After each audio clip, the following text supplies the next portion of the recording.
SLBC tunnel దగ్గర సహాయక చర్యలకు ఆటంకం కలుగుతోంది. ఇప్పటి వరకు కార్మికుల ఆచూకీ దొరకలేదు. మరోవైపు సొరంగ మార్గంలో దట్టమైన చీకటితో సహాయక చర్యలకు అంతరాయం ఏర్పడింది. మిస్ అయిన వారిలో 2 పంజాబ్, 2 ఛత్తీస్గఢ్, 3 జార్ఖండ్ కార్మికులున్నారు.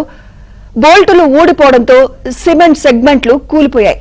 మట్టి పిళ్లలు విరిగిపడడంతో కార్మికులు బురదతో కూరుకుపోయారు.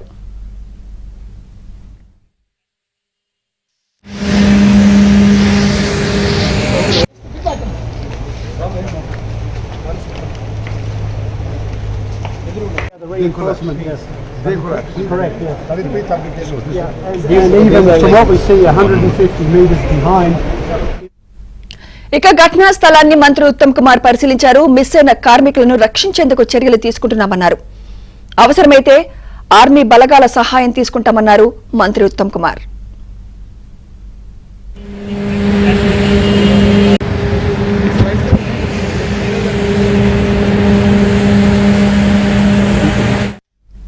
ఇదే అంశంపై మరింత సమాచారం మా ప్రతినిధి సుంకన్న అందిస్తారు. సుంకన్న, సహాయక చర్యలకు ఆటంకం కలుగుతున్నట్టు తెలుస్తోంది. పూర్తి అప్డేట్స్ తెలియచేయండి సుంకన్న.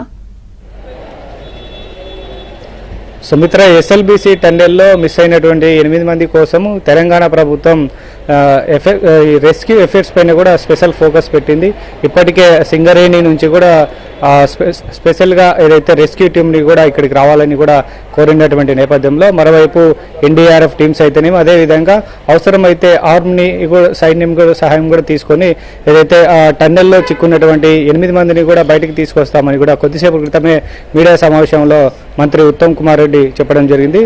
ఆ దిశగా ఇప్పటికే ఏదైతే రెస్క్యూ ఆపరేషన్ పనులు కూడా వాటికి సంబంధించినటువంటి ఏర్పాట్లను కూడా అక్కడ ఉన్నటువంటి ఇంజనీరింగ్ సిబ్బంది అదేవిధంగా కొంతమంది ఎక్స్పర్ట్స్ని కూడా ఇక్కడికి పిలిపించేందుకు కూడా ఏదో పిలిపించి రెస్క్యూ ఆపరేషన్ సంబంధించినటువంటి ఏర్పాట్లలో కూడా నిమగ్నమైనటువంటి పరిస్థితి. అయితే రాత్రికంతా కూడా ఈ రెస్క్యూ ఆపరేషన్ చేసేటువంటి టీమ్స్ కూడా ఎస్ఎల్బీసీ టన్నెల్ దగ్గరికి వచ్చేటువంటి అవకాశం ఉంది.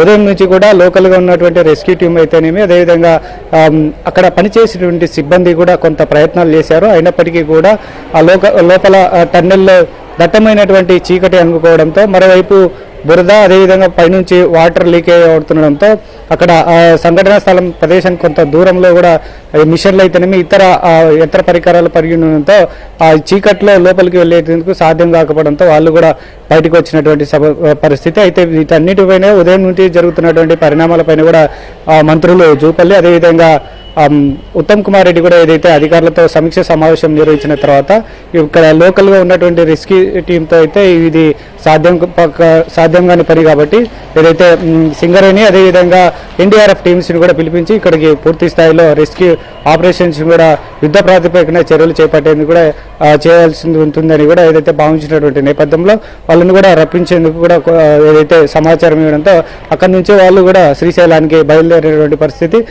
రాత్రికంతా కూడా ఇక్కడికి చేరుకున్న తర్వాత లోపల పరిస్థితిని కూడా పూర్తి స్థాయిలో అంతలోపల ఇక్కడ ఉన్నటువంటి ఇంజనీర్లు కూడా ఒక అంచనాకు వచ్చిన తర్వాత వాళ్ళకి సమగ్రంగా వివరించిన తర్వాత రెస్క్యూ ఆపరేషన్ టీమ్స్ అంతా కూడా లోపలికి బయలుదేరేటువంటి అవకాశం ఉంది. ఎందుకంటే 14 కిలోమీటర్లు ఉంది కాబట్టి లోపల టన్నెల్లో ఎక్కడెక్కడ ఈ బురద మట్టి బాగా కూరుకుపోయింది. ఆ 14 కిలోమీటర్ దగ్గర ఈ సంఘటన జరిగింది. అయితే ఈ సంఘటన జరిగినప్పుడు అక్కడే ఉన్నటువంటి జనరేటర్ అదేవిధంగా TMT machine tunnel bore machine కూడా ఏదైతే పూర్తిగా ధ్వంసమైనటువంటిగా తెలుస్తుంది. ఎందుకంటే సిమెంట్ సెగ్మెంట్స్ కూడా బోల్టులు లూజ్ అవడంతో పైనుంచి వాటర్ లీక్ అవ్వడం మట్టి పిల్లలు ఒకేసారిగా పెద్ద ఎత్తున కిందికి పడడంతో కార్మికులు కూడా మట్టి బురదలో కూరుకుపోయినారు కాబట్టి వారి పరిస్థితిని ఊహించుకుంటేనే కొంత భయం వేస్తుందని కూడా అక్కడ ఉన్నటువంటి సిబ్బంది చెప్తున్నటువంటి నేపథ్యంలో ఏదైతే తెలంగాణ ప్రభుత్వం కూడా చాలా అప్రమత్తమై యుద్ధ ప్రాతిపదికన ఏదైతే రెస్క్యూ ఆపరేషన్ చర్యలు వేగవంతం చేసింది. అయితే వాళ్ళు వచ్చిన తర్వాతనే ఏదైతే సింగరేణి నుంచి అయితేనేమి అదేవిధంగా ఎన్డీఆర్ఎఫ్ టీమ్స్ కూడా వచ్చిన తర్వాతనే పూర్తి స్థాయిలో దీనికి లోపలికి వెళ్ళిన తర్వాత అక్కడ ప్రజెంట్ సిచ్యువేషన్ ఎలా ఉందనేది తెలుసుకోవడానికి సాధ్యమవుతుంది. అంతవరకు కూడా లోకల్గా ఉన్నటువంటి కొంతమంది ఉదయం నుంచి పలు విధాలుగా ప్రయత్నం చేసినప్పటికీ కొన్నిసార్లు లోకల్గా ఉన్నటువంటి రెస్క్యూ ఆపరేషన్ టీమ్స్ వాళ్ళు కూడా ఏదో టెంపరీగా కొంత జనరేటర్లు ఏర్పాటు చేసుకొని లోపలికి వెళ్ళినప్పటికీ కూడా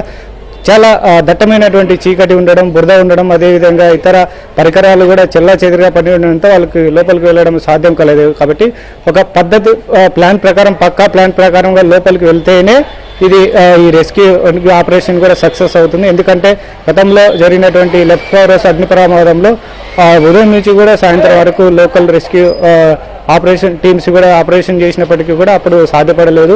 అప్పుడు 9 మంది కూడా అగ్ని ప్రమాదంలో లెఫ్ట్ ఫోరస్లో చనిపోయినారు.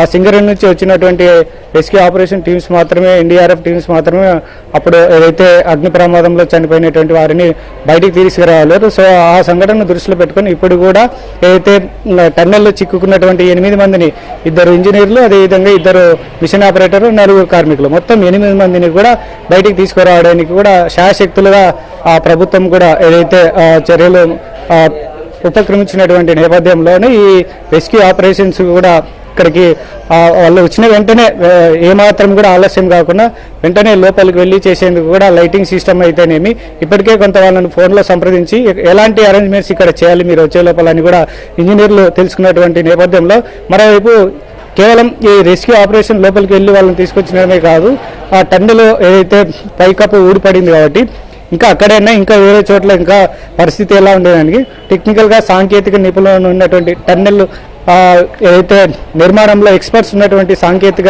ఇంజనీర్లను కూడా తీసుకొచ్చి ఇక్కడ పూర్తి స్థాయిలో టన్నెల్ పరిస్థితి ఎలా ఉంది, ఎక్కడ లోపాలు ఉన్నాయి, లోపాలు ఉంటే వాటిని ఎలా సరిదిద్దాలి, భవిష్యత్తులో ఇలాంటి సంఘటనలు జరగకుండా ముందస్తుగా ఎలాంటి చర్యలు చేపట్టాలి, ఒకవేళ ఇంకా ఏమన్నా డ్యామేజ్ అంటే అక్కడ ఎలాంటి యుద్ధ ప్రాతిపదికన చర్యలు చేపట్టాలనే దానిపైన కూడా ఏదైతే మంత్రి ఉత్తమ్ కుమార్ రెడ్డి, అదేవిధంగా జూపల్లి కూడా ఏదైతే లోకల్గా ఉన్నటువంటి ఇంజనీర్లతో, అదేవిధంగా జేపీ కంపెనీ ప్రతినిధులతో కూడా మాట్లాడడం జరిగింది. సో ఓవరాల్ చూసుకుంటే ఇంకా 8 మంది కార్మికుల ఆచూకీ లభ్యం కావడంతో ఇతర ఇంజనీర్లు అయితేనేమి, ఇదే విధంగా అధికారులు కూడా తీవ్ర ఆందోళన నెలకొన్నటువంటి పరిస్థితి.